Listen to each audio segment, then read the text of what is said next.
Friends, good morning. ఈ రోజు నుంచి మనం డైలీ మన ఛానల్లో పిఏబికి సంబంధించిన కరెంట్ అఫైర్స్ని డిస్కస్ చేద్దాము. డైలీ రైట్ పిఏబి సోర్స్ నుంచి తీసుకున్న న్యూస్ అన్ని. ఫస్ట్ ఆర్టికల్ వచ్చేసి సముద్ర మంథన్.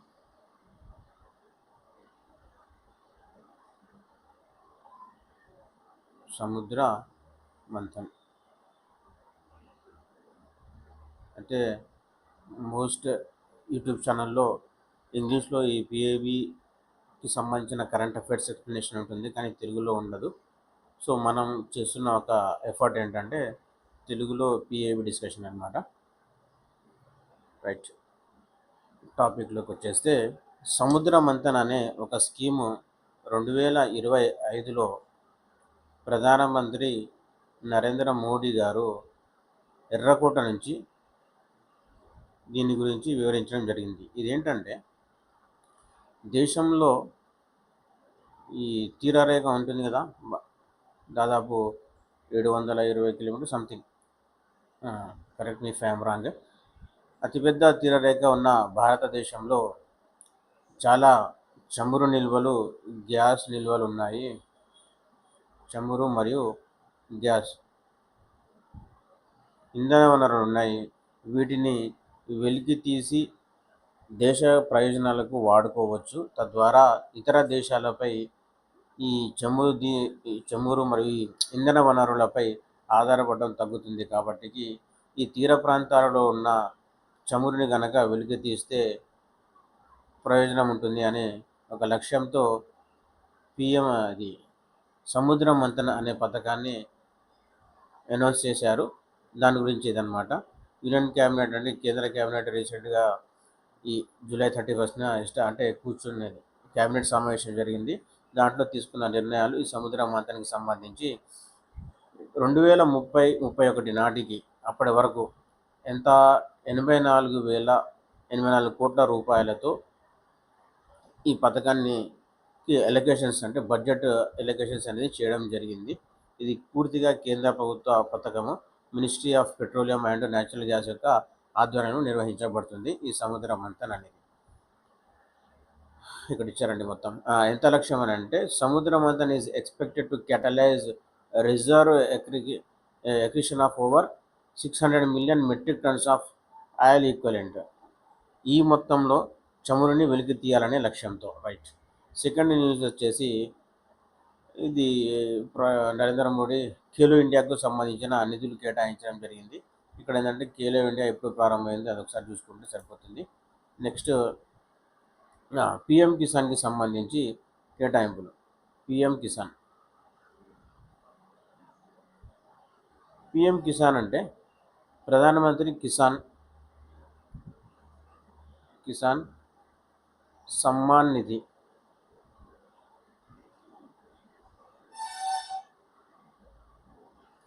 రైట్, తెలంగాణలో ఎట్లయితే రైతు భరోసా, గతంలో రైతు బంధు ఎలా ఉందో సేమ్ అలాగే ఈ పిఎం కిసాన్ అనమాట.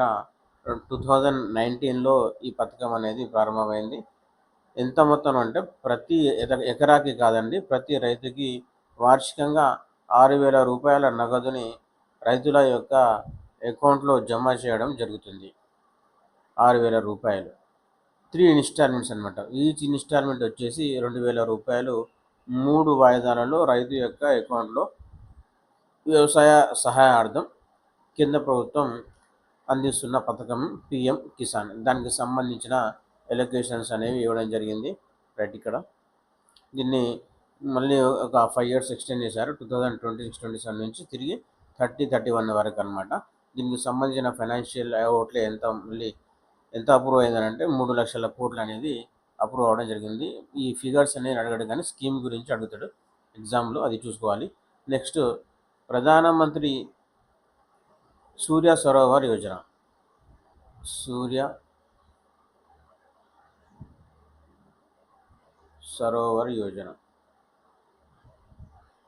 సూర్య ఇందులోనే ఉంది. సరోవర్ అంటే నీటిపై తేలియాడే నీటిపై తేలియాడే ఫోటోవోల్టాయిక్లను గడిచారండి. Photovoltaic projects which co-located energy storage అంటే అక్కడే the scheme envisages the development of 5,000 మెగావాట్లకు సంబంధించిన ఫ్లోటింగ్ సోలార్ ఫోటోవోల్టాయిక్లను ఏర్పాటు చేయాలి. ప్లస్ దానితో పాటు ఎనర్జీ స్టోరేజ్ చేయడానికి గాను ఎంతసేపు కనీసం ఇక్కడ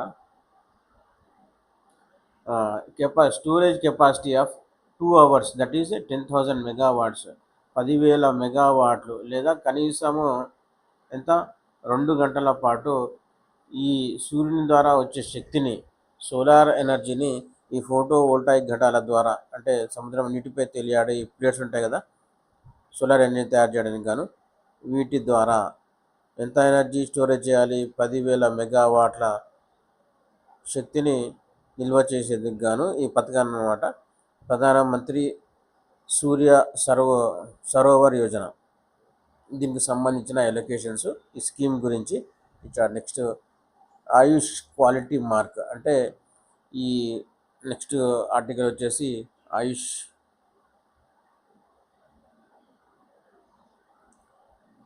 క్వాలిటీ మార్క్. ఇది ఎప్పుడు ఇచ్చారనంటే second World Health Organization global summit traditional medicine సంబంధించి 2025లో ఈ సదస్సు అనేది జరిగింది. దేనికి సంబంధించింది అని అంటే ఒక ఫ్రేమ్వర్క్ అనేది ఎస్టాబ్లిష్ చేయాలి. ఇది లైట్ ఏంటంటే మన అగ్మార్క్ లాగా అనమాట. వ్యవసాయానికి మంచి ప్రోడక్ట్కి సంబంధించి ఏదైతే ఒక లేబుల్ అనేది ఉంటుందో సేమ్ అలానే ఆయుష్ క్వాలిటీ మార్క్ ఉండాలి అని చెప్పి ఈ 2025 జరిగిన సదస్సులో ఈ క్వాలిటీ మార్క్ అనేది ఉండాలని చెప్పి నిర్ణయం తీసుకున్నారు. Act as a unified quality assurance framework to promote globally accepted standards for Ayush products and services. Ayush నుంచి వచ్చే ఈ ప్రొడక్ట్స్ మరియు సర్వీసులు, ఉత్పత్తులు, కేవలం ఉత్పత్తులు మాత్రమే కాదు సర్వీసులు కూడా. ఆయుష్ అంటే తెలియదు, ఆయుర్వేదిక్, యోగా, యునాని, సిద్ధ, హోమియోపతి ఉన్నాయి కదా, వీటికి సంబంధించి ఒక మార్క్ అనమాట. తద్వారా ఏమవుతుందంటే ప్రపంచవ్యాప్తంగా గ్లోబల్లీ వీటికి ఏమొస్తుంది, ఒక స్టాండర్డ్స్ అనేవి క్రియేట్ అవుతాయి. తద్వారా ఏంటంటే ఈ ప్రొడక్ట్స్ని గ్లోబల్లీ అంటే ప్రపంచవ్యాప్తంగా ఒక మార్కెటింగ్ చేసుకోవడానికి గాను సులువుగా ఉండే విధంగా ఈ ఆయుష్ క్వాలిటీ మార్క్ని ఇవ్వాలని చెప్పి నిర్ణయించడం జరిగింది. Right. Next ఎపెడా facilitates first ever air shipment of Karnataka నీలం అండ్ తూతాపురి. జస్ట్ ఒక న్యూస్ ఏంటంటే ఎపెడా అంటే like agriculture products export development authority. ఇదేం చేసింది అని అంటే కర్ణాటకలో నీలం మరియు తూతాపురి అనే మ్యాంగోస్ని ఎయిర్ షిప్మెంట్ అంటే విమాన మార్గాల ద్వారా ఈ ప్రోడక్ట్స్ని ఎక్స్పోర్ట్ చేయడం జరిగింది. ఎక్కడికి? మాల్దీవ్స్కి. Right. Next India uh and Ministry of Ayush sign MoU memorandum of understanding to accelerate uh innovation in traditional health care. సాంప్రదాయమైన ఆరోగ్య పద్ధతులలో ఈ మినిస్ట్రీ ఆఫ్ ఆయుష్ మరియు ఇండియా ఏఏ ఒక మెమోరాండమ్ ఆఫ్ అగ్రిమెంట్ అనేది చేసుకున్నారు. ఇదేంటంటే partnership two enrich AI cosh with Ayush health care research artefacts and advance responsible ఏఏ ఫర్ ఇండియాస్ ట్రెడిషనల్ మెడిసిన్. ఏం లేదండి, సాంప్రదాయమైన మెడిసిన్ ప్లస్ వైద్య విధానాలు ఉన్నాయి కదా, దానికి ఇవి అందరికీ తెలుసుకోవడానికి సులభంగా ఉండడానికి గాను ఏఏ కోష్ అంటే చూద్దాము. ఏఏ కోష్ని ఈ ఆయుష్ హెల్త్ కేర్కి అనుసంధానం చేయడం జరిగింది. ఇదేంటంటే ఏఏ కోష్ అంటే మినిస్ట్రీ ఆఫ్ ఎలక్ట్రానిక్స్ అండ్ మంత్రిత్వ శాఖ ఉంటుంది కదా, వీళ్ళు ప్రతి సంబంధిత సమాచారాన్ని అటు సిటిజన్స్కి, ఇటు ప్రభుత్వానికి, గవర్నమెంట్ ఎంటిటీస్కి అందరికీ సులభంగా ఉండేందుకు గాను అన్ని భాషలలో సంబంధిత సమాచారాన్ని ఒక డేటా రూపంలో క్రోడీకరించి అక్కడ పొందుపరిచే విధానమే దీన్ని ఏఏ కోష్ అంటారు. ఇప్పుడు ఈ ఏఏ కోష్ని ఆయుష్ హెల్త్ కేర్ రీసెర్చ్కి అనుసంధానం చేయడానికి గాను జరిగిన ఒక ఎంఓయు అనమాట, మెమోరాండమ్ ఆఫ్ అండర్స్టాండింగ్ జరిగింది. నెక్స్ట్ ఇది ఒక ఇంపార్టెంట్ ఆర్టికల్ అండి. ఏంటిది?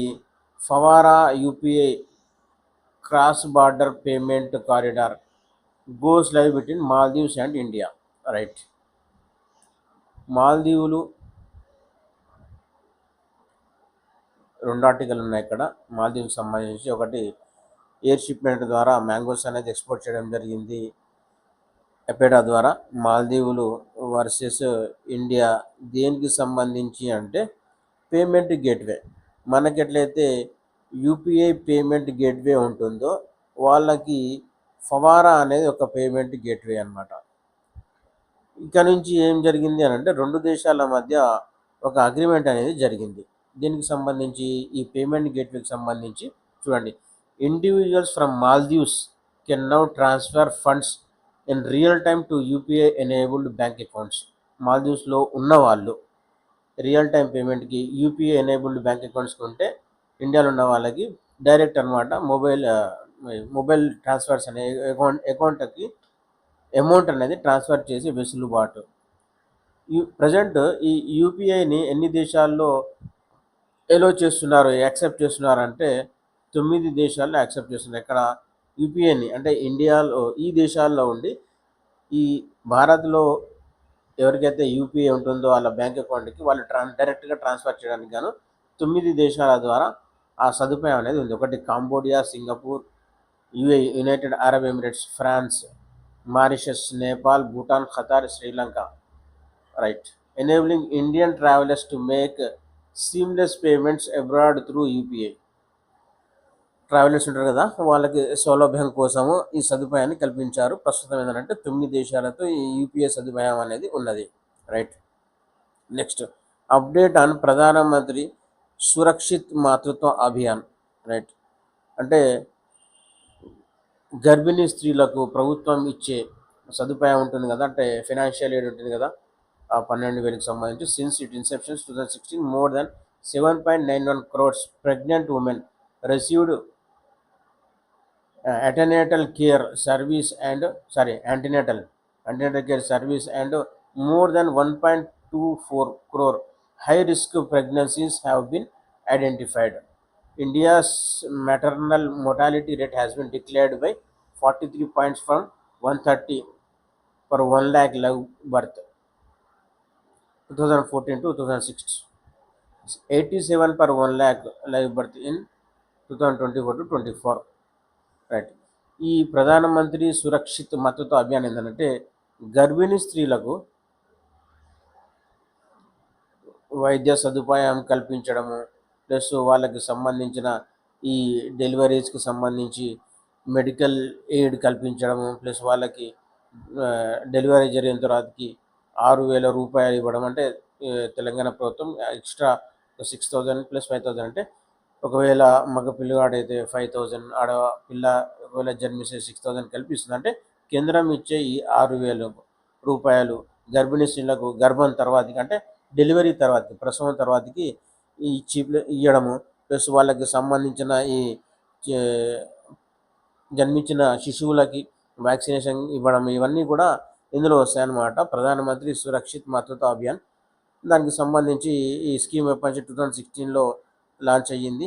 దానివల్ల బెనిఫిట్స్ ఏమి ఇచ్చారు, ఎంత జరిగింది, ఈ మటర్నిటీ మోర్టాలిటీ రేట్ ఎంత తగ్గింది అని ఇవ్వడం జరిగింది. నెక్స్ట్ ఈ ఫుడ్ టెస్టింగ్కి సంబంధించండి. Right. FSSA food safety and standard authority of India has notified 259 national accreditation board for testing and calibration laboratories. Food ఏంటంటే టెస్ట్ చేయడానికి గాను 259 ఈ ల్యాబొరేటరీస్ను, plus for analysis of food samples and 24 referral food laboratories for the analysis of the appeal samples. ఎవరైతే ఇంకా అంటే FSSA ద్వారా 259 laboratories establish చేయడం జరిగింది. ఇంకా మరి ఎవరైనా అప్పీల్ చేస్తే రిఫరల్గా అడిషనల్గా ఇంకా టెస్ట్ చేసుకోవడానికి గాను 24 ఈ కేంద్రాలు శాంపిల్స్ చేయడానికి గాను 24 కేంద్రాలను, సెంటర్స్ని కేంద్ర ప్రభుత్వము అంటే FSSA ద్వారా గుర్తించిందనమాట. వీటి యొక్క ఏర్పాటుకి సన్నద్ధం అనమాట, సన్నద్ధం కానున్నారు, జస్ట్ టేక్ ఎ డెసిషన్ అనమాట, right. Next, as per the information provided by the ఈ committee, Supreme Court of India and AI based tool legal research analysis assistant LegRAA, అంటే ఎగ్జామ్లో మోస్ట్లీ లిగ్రా దేనికి సంబంధించిన అనొచ్చు, ఈ లీగల్కి సంబంధించిన ఏఐ బేస్డ్ టూల్ అనమాట, legal research analysis assistant by the artificial intelligence division of NIC, national information centre అంటారు కదా, అది NIC and the centre of excellence for ఈ courts, NIC to assist honourable judges in legal research and document analysis. ఎవరికి? జడ్జెస్కి legal analysis కోసము plus research కోసము document analysis చేసుకోవడానికి గాను ఒక టెక్నాలజీ ఏఐ సహాయంతో ఈ యొక్క సదుపాయం కల్పించడానికి గాను తీసుకున్నదే ఈ లిగ్రా అనమాట. ఎవరి ద్వారా అంటే NIC and centre of excellence of ఈ కోర్స్, సిఓఈఈ, వీరి సహాయంతో జడ్జిలకు ఈ legal research and document analysis చేయడానికి గాను యూజ్ అయ్యేదే ఒక ఏఐ మోడ్ సదుపాయం LegRAA. Another AI based tool digital codes, ఇదంతా దానికి సంబంధించింది ఈ కోడ్స్ అనమాట, right. Designing innovative solutions for holistic access to the justice, అది దిశకు సంబంధించి. Scheme aims to leveraging technology to develop and enhance to outreach of people friendly solution platform for legal service. People friendly అంటే ఈజీగా ఈ legal service అనేది people friendly ఉండడానికి గాను తయారు చేసింది ఇది, designing innovative solutions for holistic access to justice, Disha 2.0 అనమాట.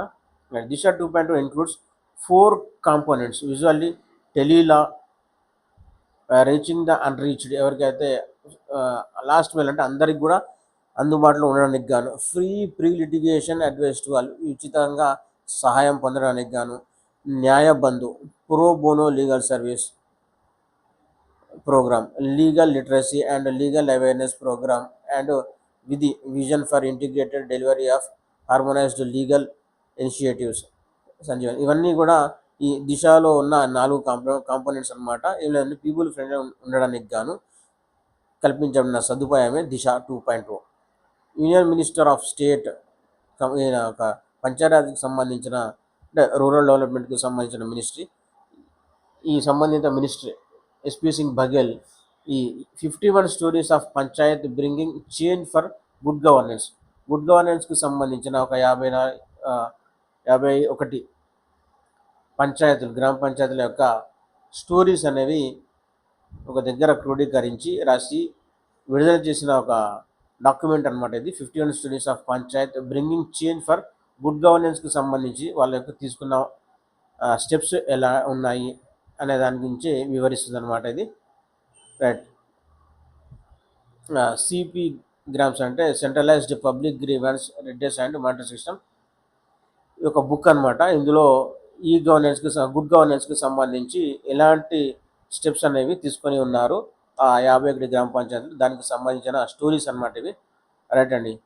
ఇది మనం డిస్కస్ చేసిన పిఐబి జూలై 31 నాటిది, రైట్ అండి. Thank you.